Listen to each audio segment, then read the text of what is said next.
আসসালামু আলাইকুম। একটি বর্গাকার জমি সমান 4 ভাগে ভাগ করো, এই বিষয়টা নিয়ে আজকে আলোচনা করব।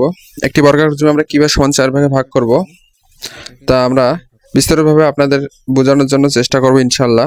আমার সঙ্গে থাকুন।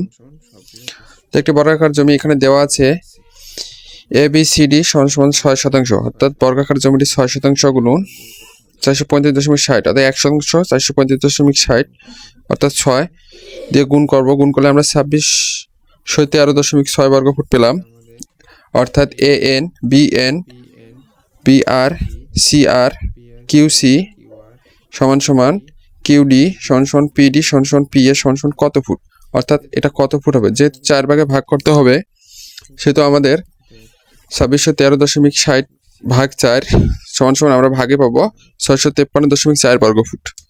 সূত্র অনুসারে বাহু সমান সমান রুট ক্ষেত্রফল, অর্থাৎ ক্ষেত্রফলের উপর রুট দিলে আমরা পাচ্ছি 25.56 ফুট, অর্থাৎ প্রতিটি বাহুর দৈর্ঘ্য হবে 25.56 ফুট। তাহলে আমরা এক একটি বাহু মাপলে আমাদের মাপতে হবে কত, 25.56 ফুট, অর্থাৎ 5 ফুট। 56কে 6 বাদ দিলে 5 ফুট হবে, 5 ইঞ্চি হবে। অর্থাৎ এগুলো সব বাহু এক একটা করে আমাদের মাপলে 25.5 ফুট, অর্থাৎ 25 ফুট 5 ইঞ্চি করে আমাদের মেপে দিতে হবে।